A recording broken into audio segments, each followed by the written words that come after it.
अस्सलाम वालेकुम दोस्तों।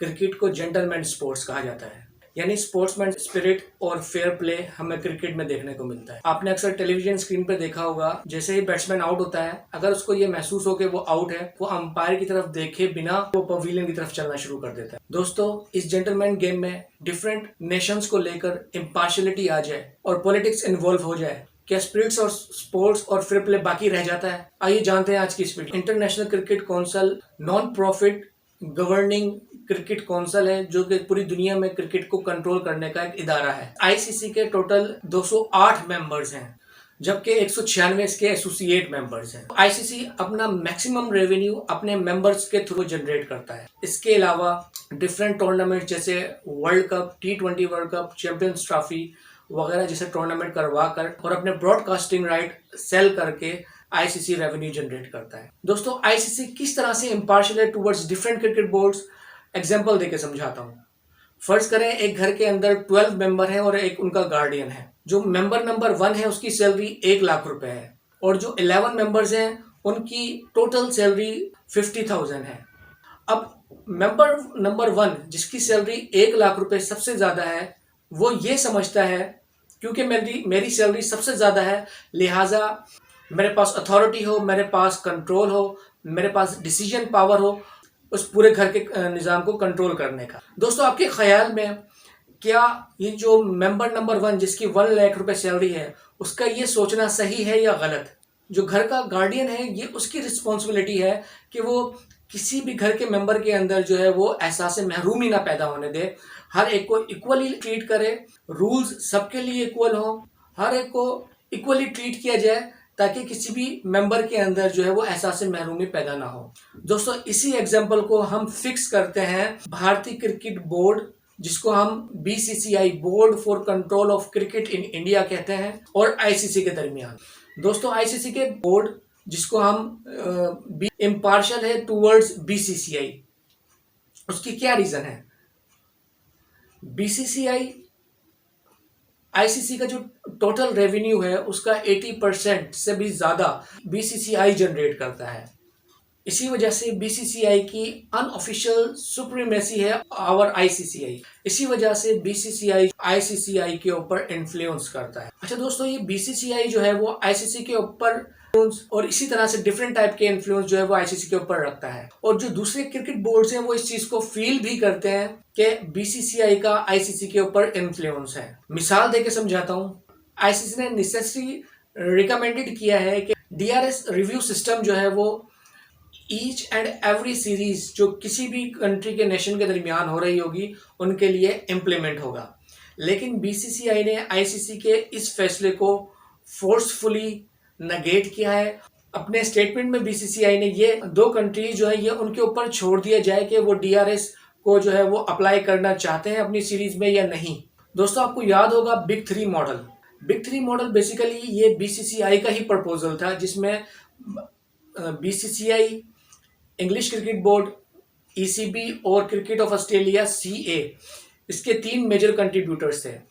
इसकी बेसिक थीम ये थी, Indian cricket board, English cricket board और ऑस्ट्रेलियन क्रिकेट बोर्ड आईसीसी को मेजर कंट्रीब्यूट करते हैं, लिहाजा इनको मैक्सिमम रेवेन्यू जो आईसीसीआई जनरेट करता है उसके अंदर से मैक्सिमम पोर्शन जो है according to their shares India, England और ऑस्ट्रेलिया को दिया जाए।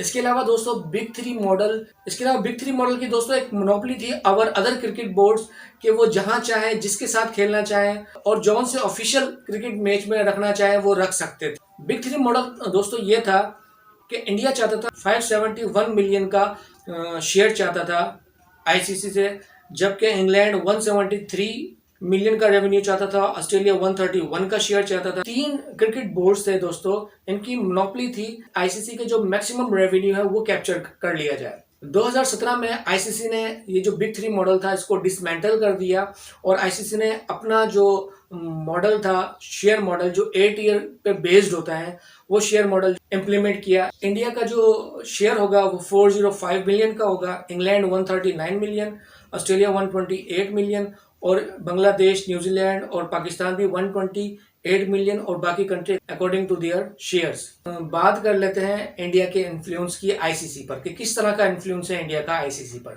दोस्तों रिसेंटली कश्मीर प्रीमियर लीग का इवेंट जो है वो जारी है पाकिस्तान के, और पाकिस्तान इस इवेंट को होस्ट कर रहा है, जिसमें पाकिस्तान ने डिफरेंट इंटरनेशनल लेवल्स के जो क्रिकेट प्लेयर्स हैं उनको भी इनवाइट किया है कश्मीर प्रीमियर लीग में पार्टिसिपेशन के लिए। लेकिन बीसीसीआई ने पॉलिटिकल स्टेटमेंट दिया है जिसमें उन्होंने कहा है कि पाकिस्तान और इंडिया के दरमियान एक पॉलिटिकल टेंशन है, पाकिस्तान ऑक्युपाइड कश्मीर में खेला जा रहा है, ये पाकिस्तान और इंडिया के दरमियान एक पॉलिटिकल इशू है। कोई भी अगर इंटरनेशनल लेवल का खिलाड़ी केपीएल कश्मीर प्रीमियर लीग का हिस्सा बनेगा तो उसको इंडिया में हर तरह की क्रिकेट के लिए बैन कर दिया जाएगा।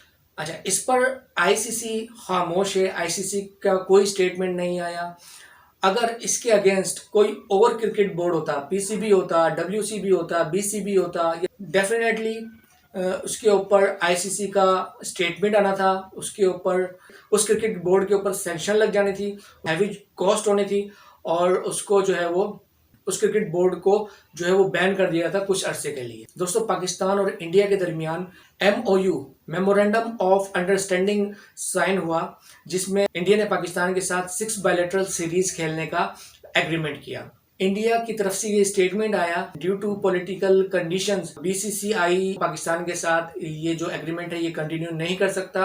पाकिस्तान क्रिकेट बोर्ड के चेयरमैन एहसान मानी, जो पाकिस्तान क्रिकेट बोर्ड के चेयरमैन थे उस वक्त के, और उन्होंने कहा कि पाकिस्तान को $70 मिलियन का नुकसान हुआ है इंडिया के क्रिकेट न खेलने की वजह। पाकिस्तान क्रिकेट बोर्ड ने बीसीसीआई के अगेंस्ट जो है वो आईसीसी के डिस्प्यूट रेजोल्यूशन में एक केस फाइल किया against the damages charges against BCCI. कुछ वक्त तक ये केस चला।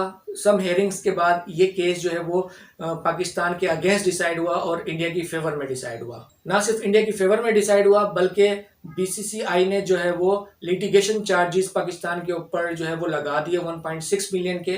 अब इन दोनों केसेस में दोस्तों इम्पार्शलिटी देखें आईसीसी की। पहले सिनेरियो में पॉलिटिकल स्टेटमेंट देता है, कोई भी इंटरनेशनल लेवल का खिलाड़ी अगर पाकिस्तान खेलने गया तो उसको इंडियन क्रिकेट के लिए बैन कर दिया जाएगा, उस पर आईसीसी का कोई स्टेटमेंट नहीं आता।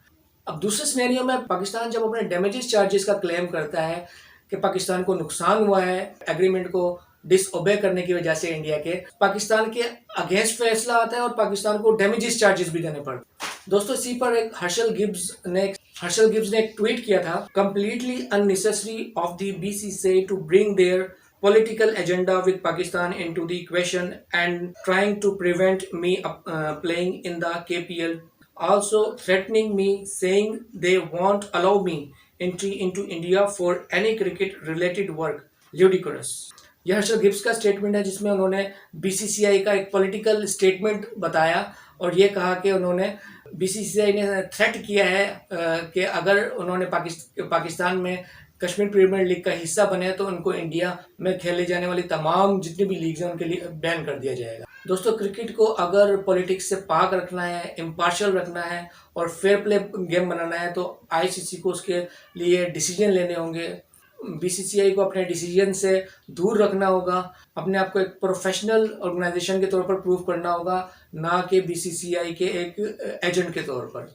इससे ना सिर्फ क्रिकेट का नुकसान हो रहा है बल्कि जो नेशंस हैं उनके दरमियान भी टेंशन क्रिएट हो रही है। इस जेंटलमैन गेम को जेंटलमैन गेम ही रहने दिया जाए, इसको पॉलिटिक्स का हिस्सा या इम्पार्शलिटी की तरफ नहीं लेके जाना चाहिए। किसी भी क्रिकेट बोर्ड को बड़ा नहीं होना चाहिए, सबसे बड़ा आईसीसी को होना चाहिए। डिसीजन पावर और सारा इन्फ्लुएंस भी आईसीसी का होना चाहिए क्रिकेट के डिसीजन पर, ताकि जो डिसीजंस हैं उनके अंदर एक प्योरिटी और एक अंदर क्लैरिफिकेशन हो। Thank you so much.